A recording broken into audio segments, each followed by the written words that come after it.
Magnitude और vector B का magnitude दोनों सेम हो, केस ले लेते हैं। अगर वेक्टर ए और वेक्टर बी के दोनों का मैग्नीट्यूड सेम हो जाए, उसकी वैल्यू कोई पी, जैसे 1 न्यूटन हो, 2 न्यूटन हो, 4 न्यूटन हो, 4 न्यूटन हो तो इसका मैग्नीट्यूड 4 न्यूटन हो और इसका मैग्नीट्यूड अगर 4 न्यूटन है, इसका रिजल्टेंट देखिए क्या लिखेंगे। अगर इसका जो रिजल्टेंट आएगा उसका मैग्नीट्यूड क्या होगा, तो अंडर रूट में इसके मैग्नीट्यूड का स्क्वायर क्या है। जैसे कोई दो वेक्टर है, वेक्टर ए और वेक्टर बी, कोई दो वेक्टर है, दोनों का मैग्नीट्यूड लेकिन बराबर है। जैसे हमारे पास कोई दो वेक्टर है, vector A and vector B, P कोई वैल्यू आया हुआ है, जैसे मान लीजिए 4 न्यूटन आ रहा है तो पी मान ले रहा है, कोई रैंडम मान ले रहा है कि अगर दोनों का मैग्नीट्यूड बराबर है तो कोई पी के बराबर है, पी मतलब 1 न्यूटन 2 न्यूटन कोई वैल्यू होगा, फिक्स वैल्यू होगा। अभी इसमें एग्जांपल में यहाँ पर ड्रॉ कर देंगे, तो जो रिजल्टेंट आता है तो क्या लिखते हैं हम लोग, मैग्नीट्यूड ऑफ ए का स्क्वायर प्लस बी का स्क्वायर। अगर वो ए यहाँ पर जावटी है हमने लिया है, इसका बी का स्क्वायर लिख सकते हैं, यस प्लस यहाँ बी का मैग्नीट्यूड पी ही है, इसका स्क्वायर प्लस 2a, a का भी p है तो p लिख दिया हमने, b का भी p है तो 2ab cos थीटा। क्लियर?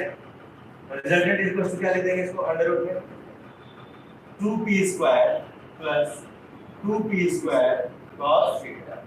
तो रिजल्टेंट आ जाएगा हमारे पास अंडर रूट में 2p स्क्वायर ब्रैकेट में आ जाएगा 1 plus cos theta. 1 plus cos theta क्या लिख सकते हैं, हमें अब डेटा लिख दे रहे हैं, होमवर्क है, ट्रिग्नोमेट्री को अच्छे से पलटिएगा, देखिए क्या आपको मिलता है। मैं लिख दे रहा हूँ r इक्वल नहीं समझ आया तो हमसे कल पूछ लीजिएगा 2p स्क्वायर, हम इसको 1 प्लस cos थीटा लिख सकते हैं 2 cos स्क्वायर थीटा। ठीक है, कैसे लिख सकते हैं, कहाँ से हम ट्राई करिएगा, खोजिएगा, नहीं मिलता है तो अल्टीमेटली क्या हो जाएगा अंडर रूट में 4p square cos square theta. तो रिजल्टेंट फाइनल जो आएगा हमारे पास 4 का अंडर 2 हो जाएगा, ये p हो जाएगा, ये हो जाएगा cos थीटा बाई। क्लियर? अगर दो वेक्टर को आप ऐड करते हैं, रिजल्टेंट है जो हमारे पास ये है vector a plus vector b, और थीटा क्या है, इन दोनों के बीच का एंगल, और वेक्टर a का मैग्नीट्यूड p है और वेक्टर b का भी मैग्नीट्यूड p है, मतलब सेम मैग्नीट्यूड। तो इन दैट सिनेरियो जो रिजल्टेंट आता है वो होता है r equal to 2p cos theta by 2। तो पहला कंडीशन आप ये देखेंगे कि जो दोनों वेक्टर हमें मिला है, क्या दोनों वेक्टर का मैग्नीट्यूड सेम है क्या, अगर सेम है तो रिजल्टेंट डायरेक्टली अप्लाई करेंगे 2p cos थीटा बाई 2। अब यहां पे जरा अप्लाई करो, रिजल्टेंट हमारे पास क्या है, r equal to 2p cos theta by 2। मान लीजिए हमारे पास जो दो वेक्टर है,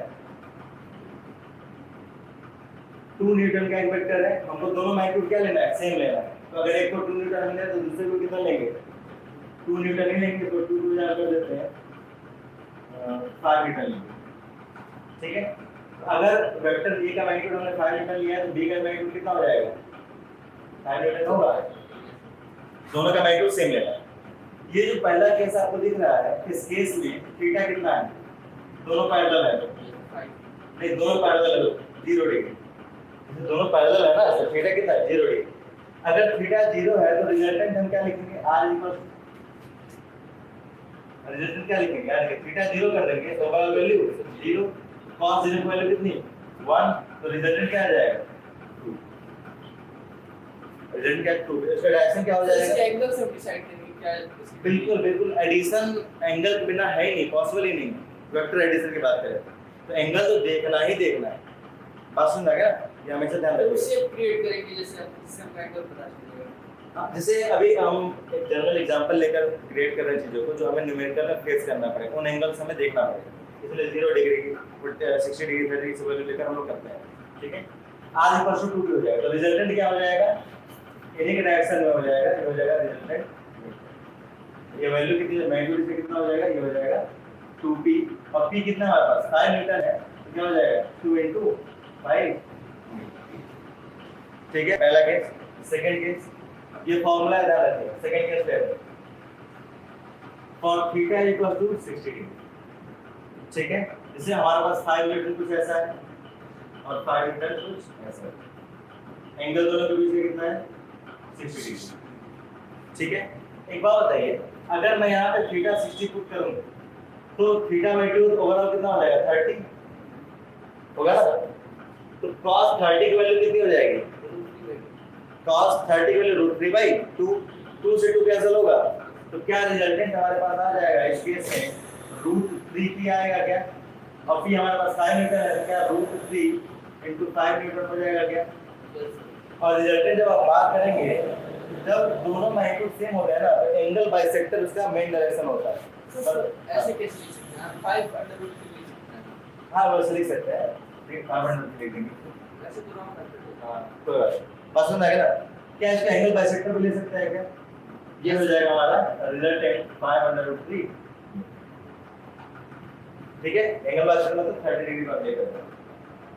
तो याद क्या रखना है कि cos θ 0, अगर मैग्नीट्यूड सेम है तो रिजल्टेंट 2p होगा।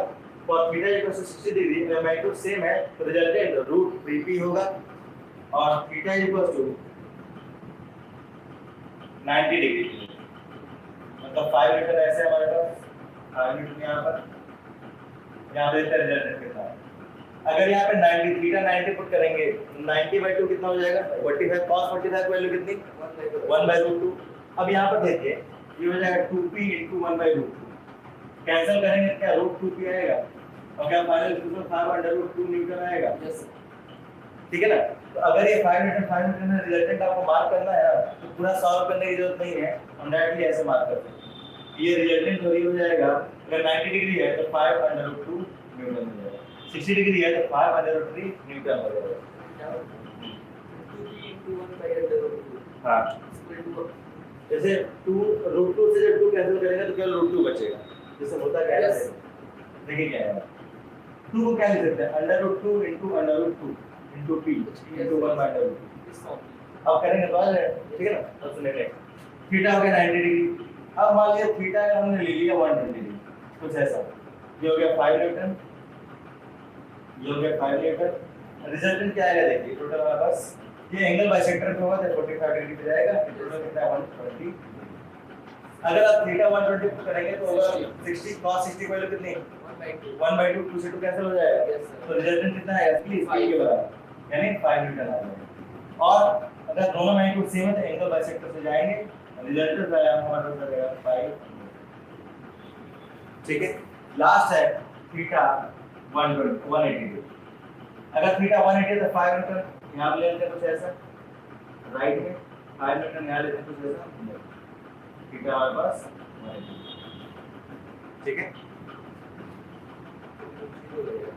थीटा 180 अब 0 हो जाएगा, सब यहाँ पर पढ़ के देख लीजिए। अगर 180 है तो 180/2 कितना हो जाएगा? 90। cos 90 की वैल्यू कितनी? 0। अगर ये 0 तो पूरी क्वेश्चन तो रिजल्ट कितना आ जाएगा? ठीक है, तो याद करने वाली बात क्या है, सुनिएगा, जब भी कोई दो वेक्टर का एडिशन हमसे कहे, दो वेक्टर का एडिशन, अगर हम सब्ट्रैक्शन आगे देखें, दो वेक्टर का एडिशन अगर हमसे बात कर रहे हैं, अगर दोनों का मैग्नीट्यूड सेम है तो रिजल्टेंट हम लिखेंगे 2p cos थीटा। ठीक, उसके बाद से फिर देखेंगे अगर दोनों के एंगल थीटा जो है 0 है तो रिजल्टेंट डायरेक्टली 2p लिख देंगे। p मतलब अगर 5 दिया है तो p हो जाएगा, 2 दिया है तो 4p हो जाएगा, 3 p हो जाएगा। अगर थीटा 60 दिया है तो रिजल्टेंट √3p हो जाएगा, थीटा 90 है तो रिजल्टेंट √2p हो जाएगा, थीटा 180 है तो रिजल्टेंट p के बराबर हो जाएगा, और थीटा 180 है तो रिजल्टेंट 0 के बराबर हो जाएगा। सर ये 2 वेक्टर्स है, 3 वेक्टर्स भी कर सकते हैं। पॉलीगॉन वो इससे आएंगे अभी आगे, भाई पॉलीगॉन लॉ ऑफ एडिशन से बोलते हैं। ठीक है ना, उसको कर लेंगे तो फिर कंप्लीट हो जाएगा। हां 2 और मोर, मतलब 4-5 लेकर करेंगे। ठीक है, यहाँ पर जो याद रखने वाली बात है कि थीटा 0 पे 2p, 60 पर √3p, 90 पर √2p, 120 p सिंपली, और 180 0। और जो रिजल्टेंट का एक्शन होगा, डायरेक्शन ऑफ रिजल्टेंट, जो रिजल्टेंट का डायरेक्शन होगा, direction along angle bisector, along angle bisector.